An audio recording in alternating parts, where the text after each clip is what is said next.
pourquoi certaines personnes choisissent de rester encombrées alors que d'autres embrassent le vide. Attachez vos ceintures, car nous allons naviguer à travers les dédales de la psychologie, de la culture et des influences sociales pour comprendre ce qui se cache derrière notre lien avec les objets. Certaines personnes sont attirées par l'abondance culturelle. Vous savez, cette sensation euphorique lorsque nous achetons quelque chose de neuf. Eh bien, c'est un coup de génie des publicités et de la culture de la consommation. Prenez les baskets à la mode, par exemple. Elles nous promettent de courir plus vite, n'est-ce pas?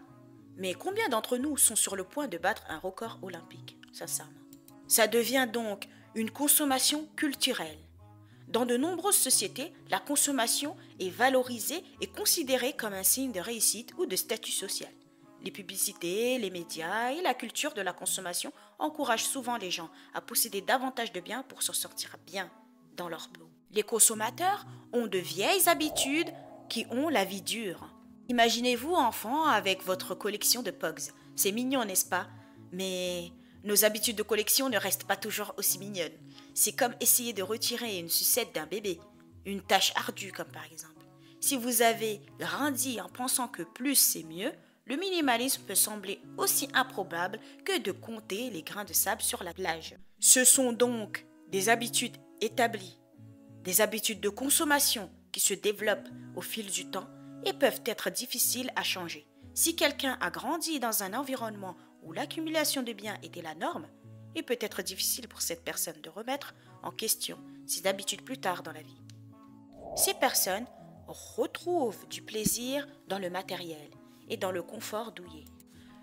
Nous connaissons tous cette joie d'enfiler ce pull tout doux ou de se lever dans un canapé moelleux. Les biens matériels apportent un confort instantané. Mais demandez-vous, combien de pulls douillets peut-on porter en même temps? Ou combien de canapés peuvent tenir dans un salon, comme par exemple? Cela développe une satisfaction donc matérielle. Certaines personnes trouvent du bonheur et de la satisfaction dans l'acquisition de biens matériels. Posséder des objets peut susciter un sentiment de confort, de sécurité et de plaisir. Est-ce donc l'émotion qui se cache derrière les objets? L'attachement émotionnel est un puissant adversaire du minimalisme. Regardez cette vieille peluche. Elle ne ressemble peut-être plus à grand-chose, mais elle renferme une multitude de souvenirs.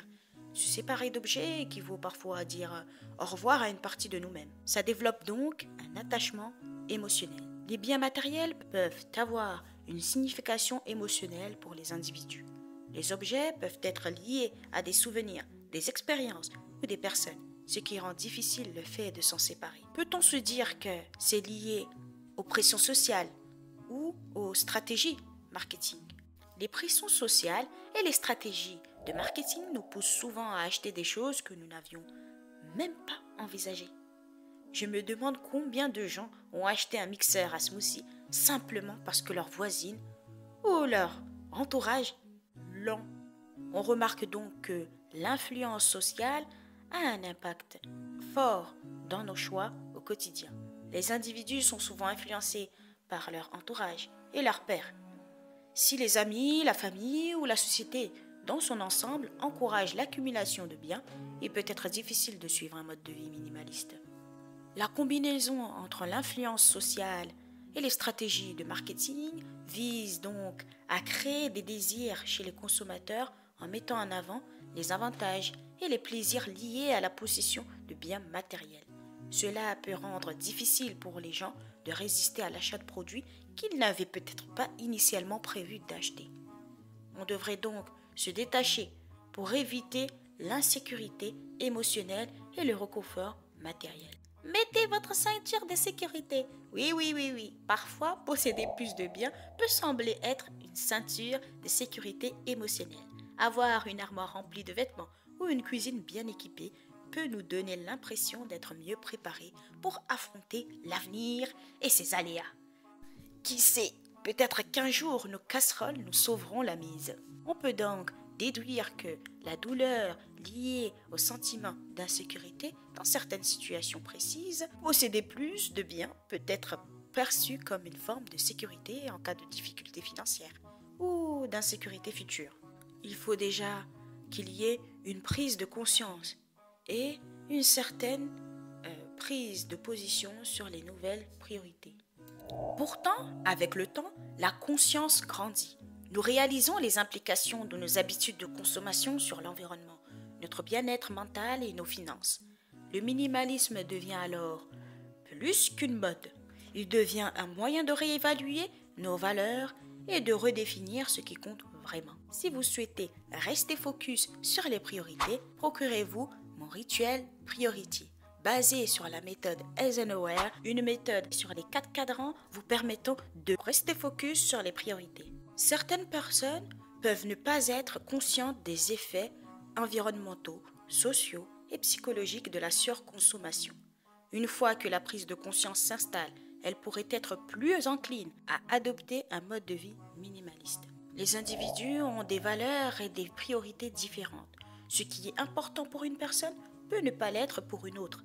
Certaines personnes peuvent accorder plus d'importance à l'expérience, aux relations ou aux réalisations personnelles qu'à la possession de biens matériels. Si vous êtes ici, c'est sûrement parce que le minimalisme vous attire, non? Alors là, chers amis, que vous soyez sentimentalement attachés à chaque bouton de chemise ou prêts à vivre avec une seule cuillère, rappelez-vous que le choix de mener une vie minimaliste ou plus encombrée est totalement personnel. La clé est d'être conscient de nos motivations et de prendre des décisions en connaissance de cause, alors que la simplicité et l'abondance coexistent harmonieusement dans votre propre style de vie. Et rappelez-vous, la vie est bien plus qu'un placard plein de choses. Si vous avez trouvé cette vidéo instructive et que vous souhaitez explorer davantage vos priorités, découvrez le rituel Priority, l'ultime planeur basé sur la méthode Eisenhower, dans la barre des descriptions ci-dessus. N'hésitez pas à soutenir mon travail en appuyant sur j'aime, en partageant la vidéo et en vous abonnant à ma chaîne. À très bientôt pour de nouvelles découvertes minimalistes.